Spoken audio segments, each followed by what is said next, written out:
ನಮಸ್ಕಾರ, ನಾನು ಶುಭ. ಒಂದೇ ಒಂದು ಬಳೆ ಸಾಕು, ಎಷ್ಟೇ ತೆಂಗಿನಕಾಯಿ ಇದ್ದರೂ ನೀವು ನಿಮಿಷದಲ್ಲಿ ಸುಲಿಬೋದು. ಅಂತಹ ಟ್ರಿಕ್ಸ್ ತಂದಿದ್ದೀನಿ. ಪ್ಲೀಸ್ ವಿಡಿಯೋ ಸ್ಕಿಪ್ ಮಾಡ್ತೀರಾ ಲಾಸ್ಟ್ವರೆಗೂ ನೋಡಿ. ಮೊದಲನೇ ಟಿಪ್ಸು, ಆಲೂಗಡ್ಡೆ ತಂದುಬಿಡ್ತೀವಿ. ನಾವು ಬುಟ್ಟಿಯಲ್ಲಿಟ್ಟಾಗ ನೋಡಿ, ಈ ಥರ ಆಲೂಗಡ್ಡೆ ಮಾತ್ರ ಸಪ್ರೇಟಾಗಿಡ್ಬೇಕು ನೀವು. ಇದಕ್ಕೆ ಮೊಳಕೆ ಬರಬಾರ್ದು ಅಂದರೆ ಸ್ವಲ್ಪ ಬೆಳ್ಳುಳ್ಳಿ ಎಸ್ಲು, ನಾನು ವಿಡಿಯೋದಲ್ಲಿ ತೋರಿಸ್ತಾ ಇದ್ದೀನಲ್ಲ, ಹಿಂಗೆ ಸ್ವಲ್ಪ ಬೆಳ್ಳುಳ್ಳಿ ಎಸ್ಲು ಹಾಕಿಟ್ಬಿಟ್ಟಿದ್ದೀರಂತಂದರೆ ಮೊಳಕೆ ಬೇಗ ಬರೋದಿಲ್ಲ ಆಲೂಗಡ್ಡೆ.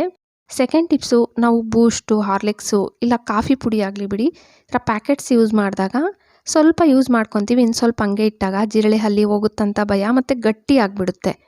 ನಿಮ್ಗೆ ಈ ಥರ ಗಟ್ಟಿ ಆಗಬಾರ್ದಂದ್ರೆ ಸೇಮ್ ಈ ಥರ ಸುತ್ತಾ ಇದ್ದೀನಲ್ಲ, ಹಿಂಗೆ ಸುತ್ತಬಿಟ್ಟು ಈ ಥರ ಪಪ್ಪಿ ಕ್ಲಿಪ್ಪು, ನೀವು ಯಾವುದನ್ನ ಯೂಸ್ ಮಾಡ್ದಿರೋ ಇರೋಂಥ ಪಪ್ಪಿ ಕ್ಲಿಪ್ಸ್ ಇರುತ್ತಲ್ಲ, ಈ ಥರ ಪಪ್ಪಿ ಕ್ಲಿಪ್ ಹಾಕಿಟ್ಟಿದ್ದೀರಂದರೆ ಗಟ್ಟಿ ಆಗಲ್ಲ.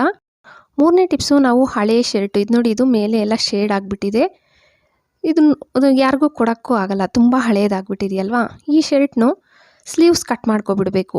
ನಿಮ್ಮದು ಹಾಫ್ ಸ್ಲೀವ್ಸ್ ಇದ್ದರೆ ಹಾಫ್, ನಂದು ಫುಲ್ ಸ್ಲೀವ್ಸ್ ಇತ್ತಲ್ಲ, ಇದನ್ನು ನಾನು ಎರಡೂ ಸೈಡು ಕಟ್ ಮಾಡಿಬಿಟ್ಟೆ ಮತ್ತು ತಿರುಗಿಸ್ಬಿಟ್ಟು ತೋರಿಸ್ತಾ ಇದ್ದೀನಿ ನೋಡಿ. ನಾನು ಹಿಂಗೆ ತೋರಿಸ್ತಾ ಇದ್ದೀನಿ, ಸೇಮ್ ಹಂಗೆ ಕಟ್ ಮಾಡಿಬಿಡಬೇಕು ನೀವು. ಕತ್ರಿಯಲ್ಲಿ ಸೈಡ್ ಎಡ್ಜಸ್ ಎಲ್ಲ ಮತ್ತು ಮೇಲೆ ಭಾಗ ನೋಡಿ, ಮೇಲೆ ಭಾಗನೂ ಕಟ್ ಮಾಡ್ತಾಯಿದ್ದೀನಿ. ಸೇಮ್ ಹಿಂಗೆ ಕಟ್ ಮಾಡಿಬಿಟ್ಟಿದ್ದಾದಮೇಲೆ ಚೀಲ ತಗೋಬೇಕು. ನಾವು ರೇಷನ್ ಎಲ್ಲ ತಂದಾಗ ಚೀಲ ಇದ್ದೇ ಇರುತ್ತೆ ಸಾಮಾನ್ಯವಾಗಿ, ಒಂದಷ್ಟು ಚೀಲ ತಗೊಂಡಿದ್ದೀನಿ. ಇದನ್ನು ಬೇಕಾದರೆ ನೀವು ಸೂಜಿ ದಾರದಲ್ಲಿ ಹೊಲ್ಕೋಬೋದು. ಇಲ್ಲ ನಮಗೆ ಸೂಜಿ ದಾರದಲ್ಲಿ ಹೊಲ್ಕೊಳ್ಳಲ್ಲ, ಟೈಮ್ ಇಲ್ಲ ಅನ್ನೋರು ಸ್ಟಾಪ್ಲರ್ ಪಿನ್ ಅಂತೂ ಇರುತ್ತಲ್ಲ, ಪಿನ್ ಮಾಡ್ಕೊಬಿಡಿ. ಸುತ್ತಲೂ ಪಿನ್ ಮಾಡ್ಕೊಂಬರ್ಬೇಕು ನೋಡಿ. ಪಿನ್ ಮಾಡ್ಕೊಂಡು ಬಂದೆ, ಮತ್ತೆ ತಿರುಗಿಸ್ಬಿಟ್ಟು ತೋರಿಸ್ತಾ ಇದ್ದೀನಿ. ಇದಕ್ಕೆ ಮತ್ತೆ ನೀವು ತಿರುಗಿಸ್ಬಿಟ್ಟು ಒಂದು ಅದೇ ಸ್ಲೀವ್ಸ್ ಕಟ್ ಮಾಡಿದ್ವಲ್ಲ, ಇದರಲ್ಲೇ ಒಂದು 2 ಪೀಸಸ್ ಕಟ್ ಮಾಡಿಕೊಂಡೆ. ಸೈಡ್ಸು ಸ್ಟಾಪ್ಲರ್ ಪಿನ್ನಲ್ಲೇ ಪಿನ್ ಮಾಡ್ಕೊಂಡ್ಬಿಡ್ತಾ ಇದ್ದೀನಿ ಹಿಂದೆ ಕಟ್ಕೊಳ್ಳೋಕ್ಕೆ. ಇವಾಗ ಸಿಂಕಲ್ಲೆಲ್ಲ ಪಾತ್ರೆ ತೊಳಿವಾಗ ಸಾಮಾನ್ಯವಾಗಿ ನೀರು ನಮ್ಮ ಮೇಲೆ ಬೀಳ್ತಾ ಇರುತ್ತೆ. ಈ ಚಳಿಗೆ ಏನಾಗುತ್ತೆ, ನಾವು ಹಾಕ್ಕೊಂಡಿರೋ ನೈಟಿ ಆಗಲಿ ಡ್ರೆಸ್ಸು ತೇವ ಆಗಿಬಿಡುತ್ತಲ್ವ. ನಾನು ವಿಡಿಯೋದಲ್ಲಿ ತೋರಿಸ್ಕೊಡ್ತಾ ಇದ್ದೀನಲ್ಲ, ಹಿಂಗೆ ನೀವು ಹಾಕ್ಕೊಬಿಟ್ಟಿದ್ದೀರಂದರೆ ನಿಮ್ಮ ಡ್ರೆಸ್ ಆಗಲಿ ನೈಟಿ ಆಗಲಿ ಒಂದು ಸ್ವಲ್ಪ ಕೂಡ ತೇವ ಆಗಲ್ಲ, ಮೇಲೆ ಶರ್ಟ್ ಮಾತ್ರ ತೇವ ಆಗುತ್ತೆ. ಲಾಸ್ಟ್ ಟಿಪ್ಸು, ತೆಂಗಿನಕಾಯಿ ಇದೆ, ಇಡೀ ತೆಂಗಿನಕಾಯಿ ನಮ್ಮ ಮನೇಲಿ ಹಂಗೆ ಇದೆ, ಇದನ್ನು ಸುಳಿಯೋಕ್ಕೆ ನಮಗೆ ಬರಲ್ಲ ಅನ್ನೋರಿಗೆ ಈ ಟಿಪ್ಸು ನೋಡಿ. ಒಂದು ಚಾಕು ತಗೋಬೇಕು, ಚಾಕುನು ಸ್ವಲ್ಪ ಗಟ್ಟಿಯಾಗಿರಬೇಕು, ಅಂದರೆ ತೆಳುವಾಗಿ ಹಂಗಿರಬಾರ್ದು. ಇದು ನೋಡಿ, ಚಾಕು ನೋಡ್ತಾ ಇದ್ದೀರಲ್ಲ, ತುಂಬ ಗಟ್ಟಿ ಇದೆ.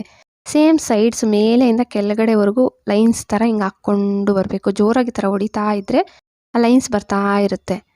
ನಮಗೆ ಇವಾಗ ಮನೆಯಲ್ಲಿ ಅಕಸ್ಮಾತ್ ಸುಲಿದುಕೊಡೋಕ್ಕೆ ಯಾರೂ ಇಲ್ಲ, ನಮಗೆ ತೆಂಗಿನಕಾಯಿ ಬೇಕೇ ಬೇಕು, ಆ ಟೈಮಲ್ಲಿ ಈ ಟ್ರಿಕ್ಸ್ ನೀವು ಟ್ರೈ ಮಾಡ್ಬೋದು ನೋಡಿ. ಚಾಕುವಲ್ಲಿ ಸೇಮ್ ಹಿಂಗೆ ಲೈನ್ಸ್ ಹಾಕ್ಕೊಂಬರ್ತಾ ಇದ್ದೀವಲ್ಲ, ಇದೇ ಥರನೇ ಹಾಕ್ಕೊಂಡು ಬಂದರೆ ಓಪನ್ ಆಗುತ್ತೆ. ಆಮೇಲೆ ನಾರೆಲ್ಲ ನೀಟಾಗಿ ಎದ್ದೇಳ್ಬಿಡುತ್ತೆ ಮತ್ತು ನಿಮಗೆ ತೆಗಿಯೋಕ್ಕೂ ತುಂಬ ಸುಲಭ ಆಗುತ್ತೆ. ಅಂದರೆ ಫಸ್ಟಿಂದ ಲಾಸ್ಟ್ ಎಡ್ಜಸ್ವರೆಗೂ ಸೇಮ್ ಇದೇ ಥರನೇ ಲೈನ್ಸ್ ಹಾಕ್ಕೊಂಬರ್ಬೇಕು. ಮತ್ತು ಓಪನ್ ಆದಮೇಲೆ ನೀವು ಕೈಯಲ್ಲಿ ಈ ಥರ ಸುಳಿದಿದ್ದೀರಂತಂದರೆ ಕೈ ನೋವು ಬಂದುಬಿಡುತ್ತೆ. ನೀವು ಒಂದು ಬಳೆ ತಗೋಬೇಕು, ಮೆಟಲ್ ಬಳೆ, ಸ್ವಲ್ಪ ಗಟ್ಟಿ ಇರೋ ಬಳೆ ತಗೊಂಡು ಅದ್ರ ಒಳಗಡೆ ಸೇರಿಸ್ಬೇಕು ಈ ನಾರನ್ನು. ಜೋರಾಗಿ ಹಿಂದೆ ಗೆಳ್ದಿದ್ದೀನಂದರೆ ನೋಡಿ, ನಾರು ಮೇಲೆಗೆ ಓಪನ್ ಆಗ್ತಾಯಿದೆ. ಇದು ತುಂಬ ಈಸಿ ಟ್ರಿಕ್ಸು. ಇವಾಗ ಕೈಯಲ್ಲಿ ಎಳಿತಾ ಇದ್ದರೆ ಕೈಯೆಲ್ಲ ನೋವು ಬರ್ತಾ ಇರುತ್ತಲ್ಲ, ಇದರಲ್ಲಿ ನಿಮ್ಗೇನು ಕೈ ಏನು ನೋವು ಬರಲ್ಲ, ತುಂಬ ಬೇಗ ಕೂಡ ಆಗುತ್ತೆ. ಸುತ್ತಲೂ ಸೇಮ್ ನಾನು ವಿಡಿಯೋದಲ್ಲಿ ತೋರಿಸ್ಕೊಡ್ತಾ ಇದ್ದೀನಲ್ಲ, ಇದೇ ಥರನೇ ಮಾಡಬೇಕು. ಈ ಥರ ಮಾಡ್ತಾ ಇದ್ದೀರಂತಂದರೆ ನಾರು ನೀಟಾಗಿ ಮೇಲೆಗೆ ಬಂದುಬಿಡುತ್ತೆ. ತೆಂಗಿನಕಾಯಿ ನೋಡಿ ಸ್ವಲ್ಪ ಕಾಣಿಸ್ತಾ ಇದೆಯಲ್ವ, ಇನ್ನೂ ಸ್ವಲ್ಪ ನಾರಿದೆ, ನಾನು ಮತ್ತೆ ಹಂಗೆ ಮಾಡ್ತಾ ಇದ್ದೀನಿ. ಸೇಮ್ ಇದೇ ಥರನೇ ನೀವು ಪೂರ್ತಿ ಸುತ್ತಲೂ ಇದೇ ಥರನೇ ಮಾಡ್ಕೊಬಿಡಿ, ನಾನು ವಿಡಿಯೋದಲ್ಲಿ ತೋರಿಸ್ಕೊಟ್ಟಂಗೆ. ಸುತ್ತಲೂ ಮಾಡಿದ್ದಾದಮೇಲೆ ನೋಡಿ, ತೆಂಗಿನಕಾಯಿ ಕಾಣಿಸ್ತಾ ಇದೆಯಲ್ಲ, ಇನ್ನೇನು ಸ್ವಲ್ಪ ನಾರಿದೆ ಅಷ್ಟೇ ನಂದು. ಇನ್ನು ಸ್ವಲ್ಪನೂ ಸೇಮ್ ಇದೇ ಥರನೇ ತೆಗೆದು ಬಿಡಬೇಕು. ಪೂರ್ತಿ ತೆಗ್ದಿದ್ದಾದಮೇಲೆ ತೆಂಗಿನಕಾಯಿ ನೋಡಿ ಕಾಣಿಸ್ತಾ ಇದೆಯಲ್ಲ, ಇನ್ನು ಸ್ವಲ್ಪ ಇದೆ, ಇದನ್ನು ತೆಗೆದುಕೊಬಿಟ್ಟು ತೆಂಗಿನಕಾಯಿ ನೋಡಿ ಮೇಲೆಗೆ ಎತ್ತಿಬಿಡಿ.